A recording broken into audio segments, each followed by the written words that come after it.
Hello my dear students, once again welcome back to my channel.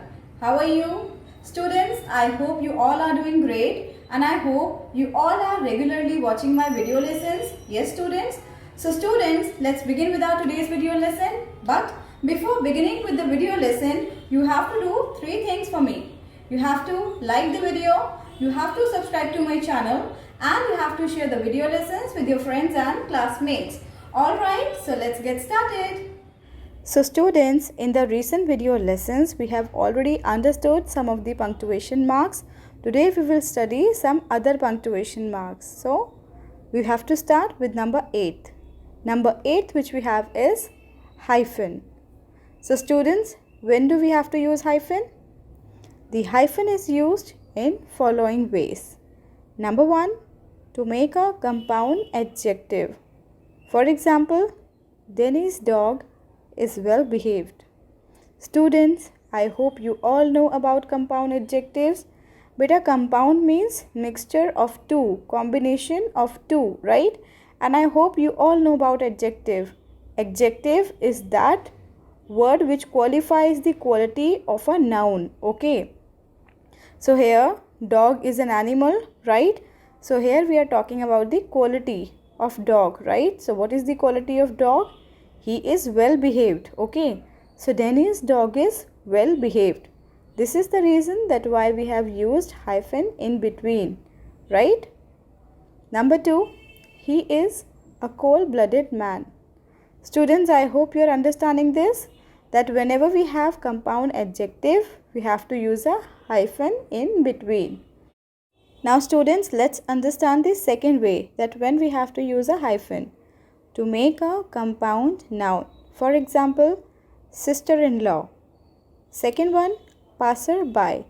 Students, here we need to understand that what is compound noun. In a sentence, when I have two nouns, that is known as compound, okay? Two nouns together form a compound noun, okay?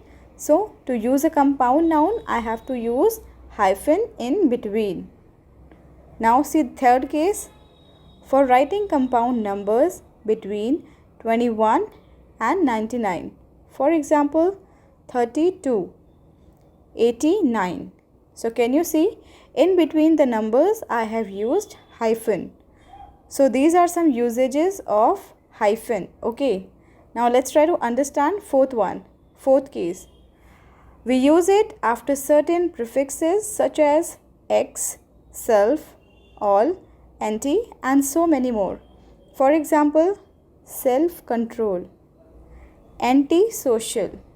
So students, when we have these kind of prefixes, we have to use a hyphen in between. I hope it is clear to you all that how to use a hyphen. Now let's move further. So students, let's quickly have a look on the ninth one, which is a colon, okay?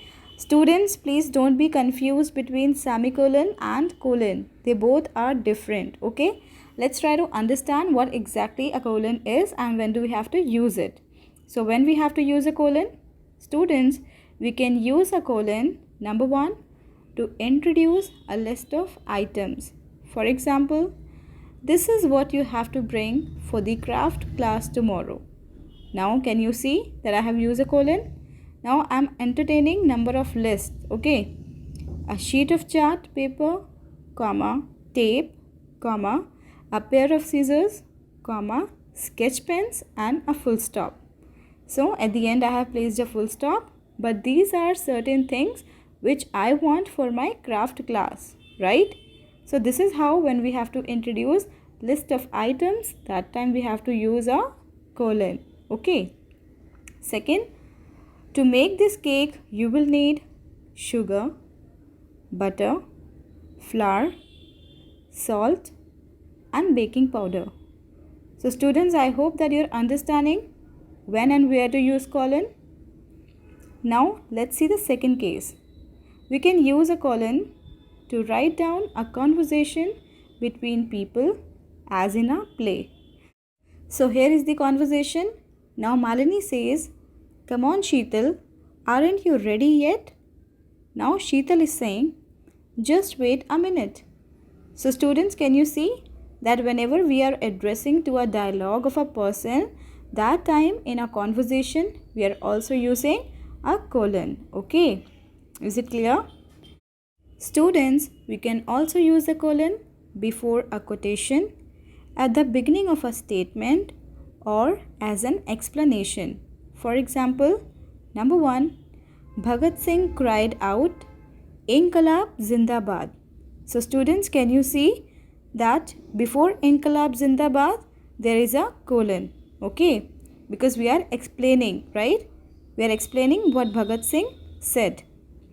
Then second one, today's headlines read, Highways are death tracks.